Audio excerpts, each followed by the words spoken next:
I know things look a little bit different than normal, but that's because today I'm going to talk more specifically in a structured format about travel nursing. Obviously, I am a travel nurse, and I'm pretty sure you guys may have questions about travel nursing. So, if that's something that you may be interested in, grab a pen, something to write on, grab something to drink, and stay tuned. Hey babes, welcome back to the channel. Thank you so much for joining. Okay, so let's dive right into it. Again, my name is Daisha and I am a registered nurse, and I have been a registered nurse for about 14 years total, and about 10 to 11 of those years were spent travel nursing in my specialty of labor and delivery.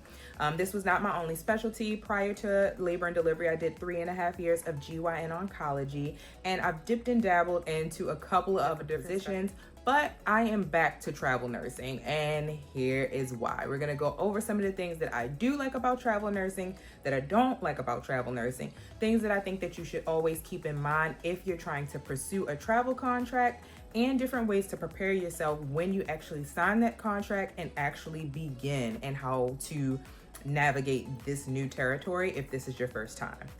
So I've travel nursed in my home state of Maryland doing local contracts. I've also done a contract in Texas, Corpus Christi to be exact. And then the majority of my travel nursing career, 6 to 7 years, was spent in California. So I did a contract in Northern California, but the majority of my contracts were done in Southern California. I like to consider myself a SoCal transplant. So I love the sun, I love the palm trees, I love warm weather, I love the way of life here in California. So it is just way more convenient and pleasurable to work here, especially during the winter months, being from the East Coast.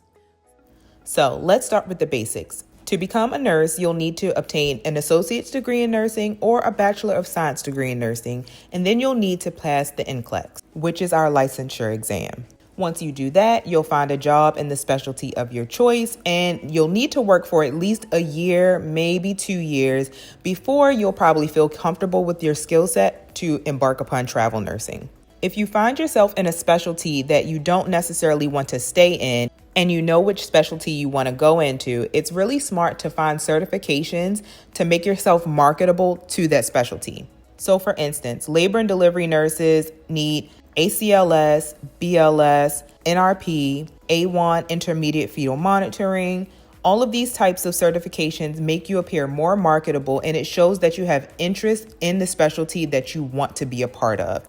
So let's get into what labor and delivery nurses do, because I feel like there are a lot of misconceptions that all we do is play with babies all day and it's just joy and rainbows. And that is honestly the furthest thing from the truth. Things are very fast paced on labor and delivery, and things can become emergent very quickly. So you need to be able to think on your feet and make decisions that could potentially save the life of an infant or a mom. Labor nurses require specific training, certifications, and our focus is on delivering healthy babies and helping moms throughout the birthing process. The skill set that accompanies being a labor and delivery nurse is actually what drew me to this specialty. I love the fact that we circulate C-section cases in the operating room. We triage patients like an obstetrics emergency department. We work with high-risk medications and IV drips, similar to how critical care nurses titrate drips in the ICU. We recover patients after surgery. We read and assess the fetal heart rate via external fetal monitoring. We push with our patients, and in situations where the doctor doesn't make it in time, we may even have to step in and deliver the baby. We also provide support during an epidural insertion procedure. We circulate tubal ligations and other necessary postpartum surgical interventions. And we also initiate and assist with neonatal resuscitation if an infant doesn't transition well immediately after delivery. So, some things that you really should keep in mind when you're traveling. First of all, there are a million different travel companies. So, which one do you pick? Honestly, everybody offers something a little bit different, and so it's good to kind of vet out your travel company. Some of the most common travel companies are Travel Nurse Across America, which I've worked with before, Arias Medical, which I've worked with before, Aya Healthcare, which I'm currently working with now, and a ton of other different companies such as Fast Staff, True Staff, Medley, Vivian. You have strike contracts with USN and Crucial. You have all types of companies, but making sure that you're finding a company that honors the rate that you want, the shift that you want, can cover housing and insurance, and also provide stipends for meals and incidentals, and even traveling and transportation trying to get to and from your contracts. Also, you need to know if your contract is going to cover housing, or if your company will find housing for you, or if that's totally up to you. All of these questions are really, really important, and we'll go through them in detail. Talk about preparation for travel nursing. So when you're applying to these companies, it's a ton of paperwork. It's usually a lot of modules.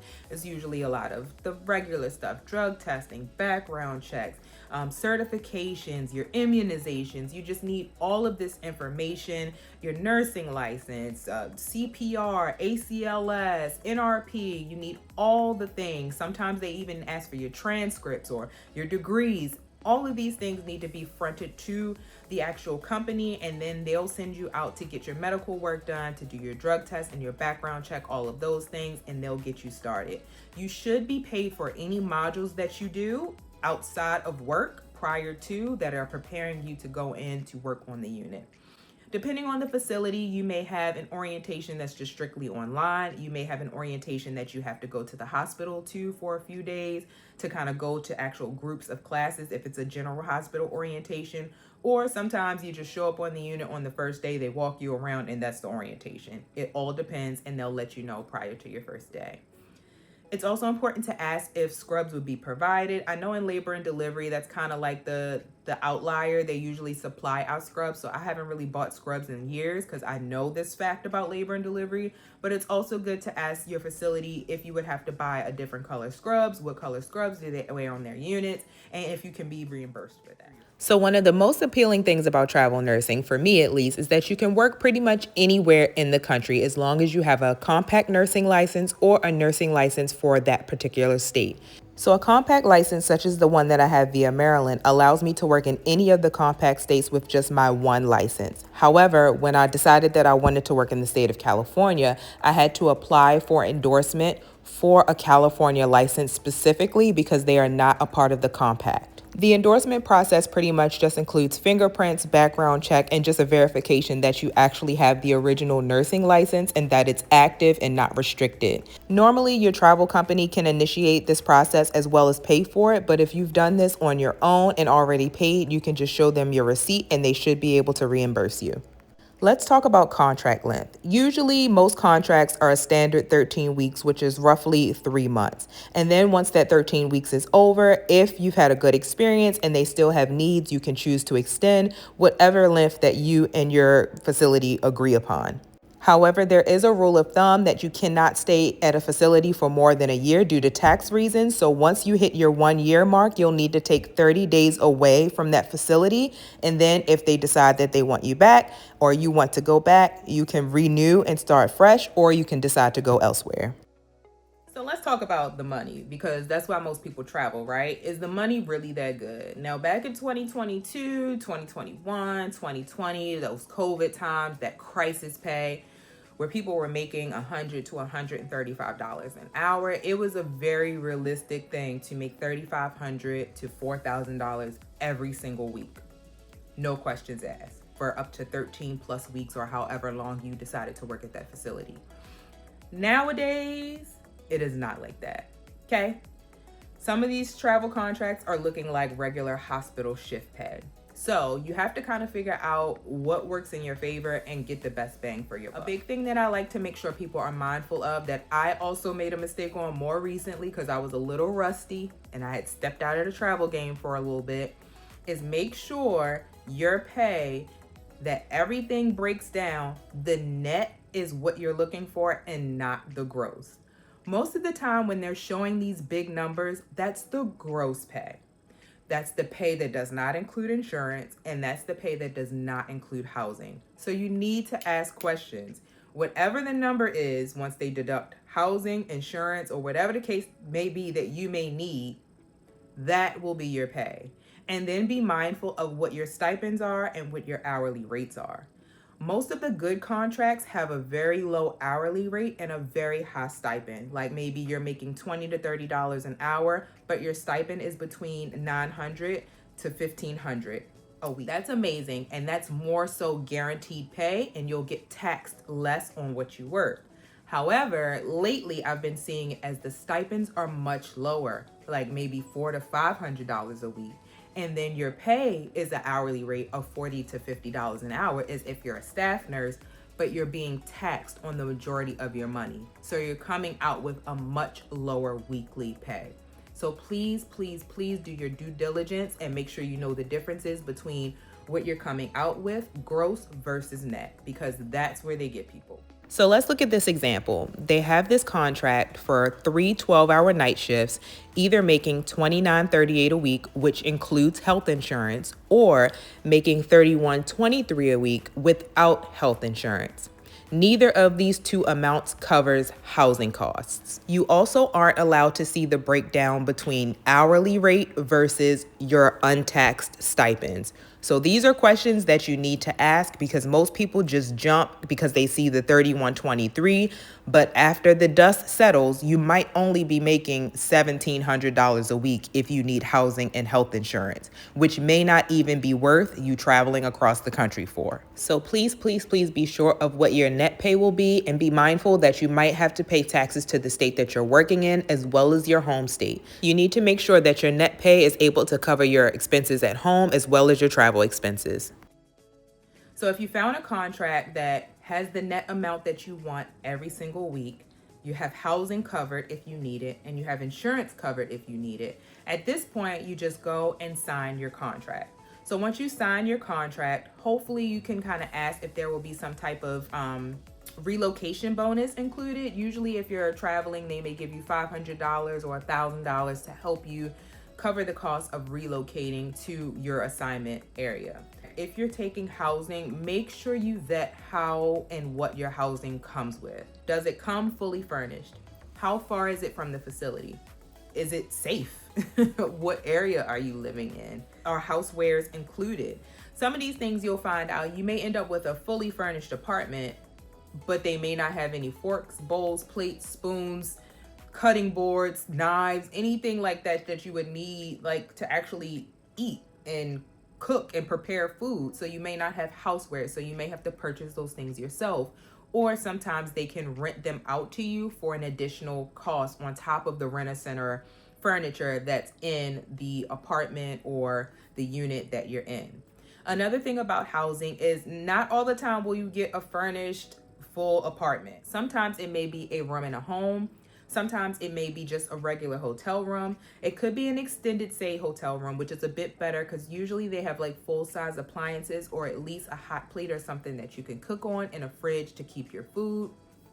Or it could also be like I'm in currently, like a casita. So if you have a landlord or an individual who has a home but also has another living unit on their land, they could rent that out to you, but you would still be on the same land as the homeowner, if that makes sense. So tons of different opportunities when it comes to housing. And remember, you also have the choice to find your own housing.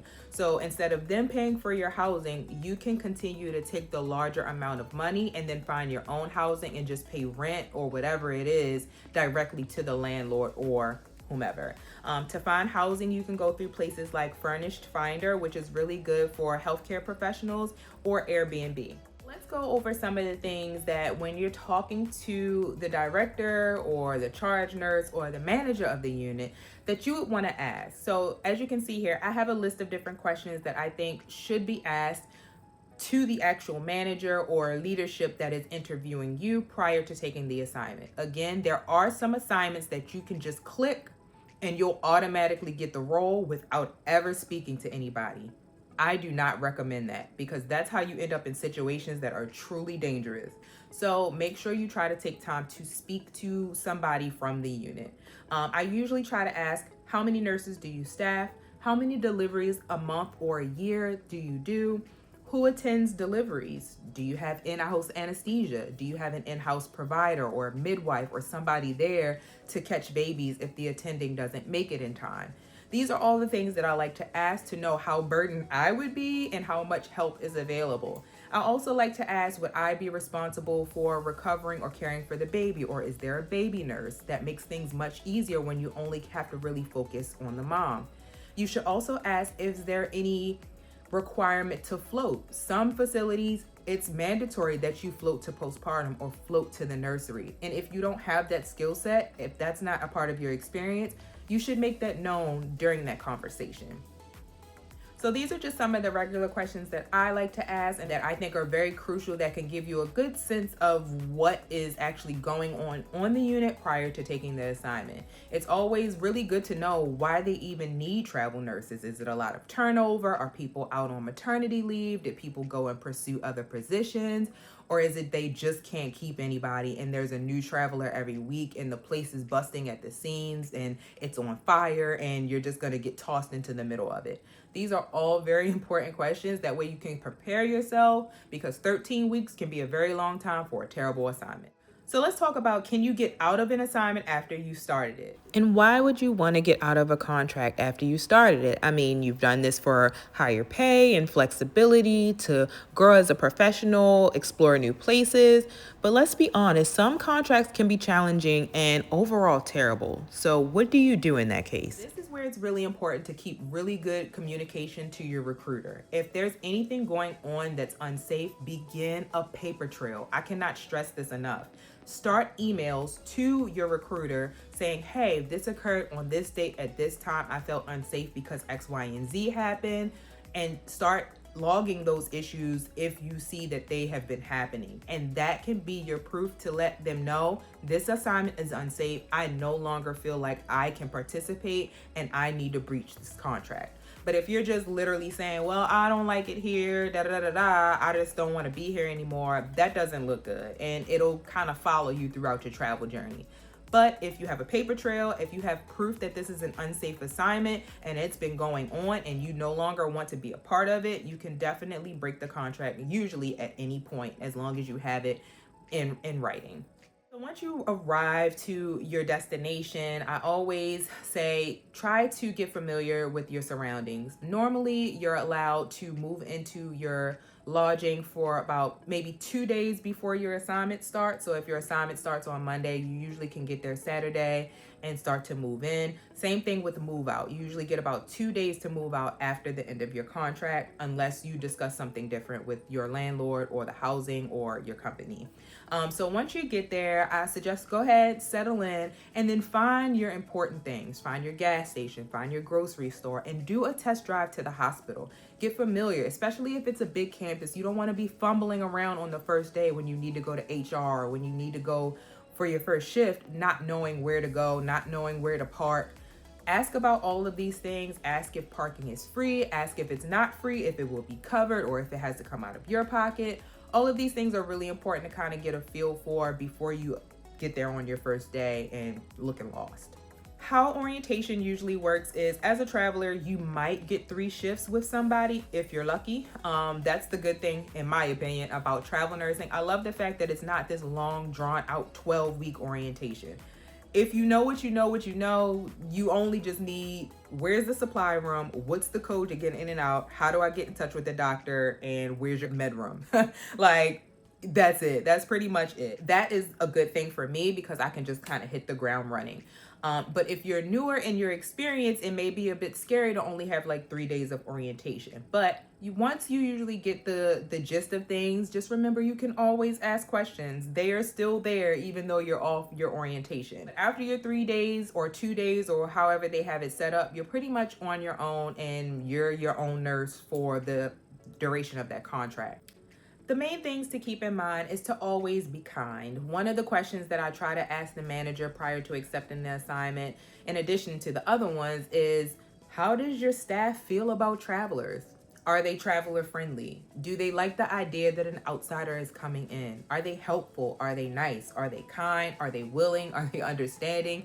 Because sometimes you'll get there and you may be like, hey guys, I'm here to help. And they may be on something completely different. So that's another question I like to ask the management. And once I actually get there, I like to try to step back and just kind of get a feel for the environment. See how people take you. Always be nice, be cordial, smile, let them know you're new, let them know you're a traveler, and thank people. Like, thank them for their help and make sure you're very just pleasant and just overall easygoing, because you want to be able to kind of fit in with the culture. You don't want to change the culture, you know?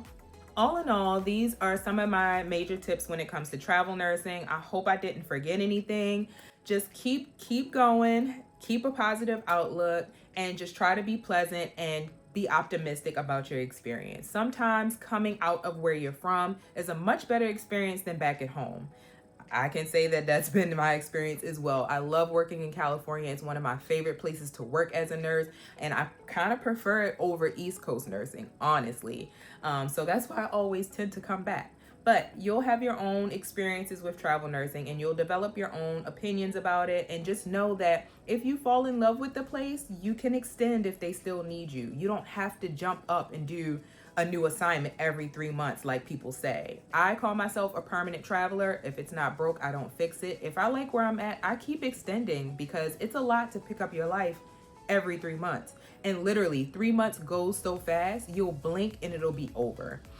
Right when you're trying to get into the groove, right when everything feels normal and settled, and you know everybody's name, and you know everybody's like how they work and what they need and what the doctors like and what they don't like, it's time to start a new contract. So it's like, never get too comfortable. Just enjoy the experience, meet new people, see new things, try the area, see the area, enjoy the experience, get your work in, make your money, and go home happy. I hope it's nothing that I left out. If you have any questions about anything that I went over, please leave them down below. I am more than willing to make a part 2 or discuss anything that I might have left out. Again, good luck on your journey. Make sure you do your research, do your due diligence, and just do not jump, especially not in the climate of nursing nowadays, because you may get burned. Take your time, be patient, and let nobody bully you, rush you, or force you into signing a contract that you do not feel comfortable about. Okay? You got this, girl. I love you, babes. See you next time.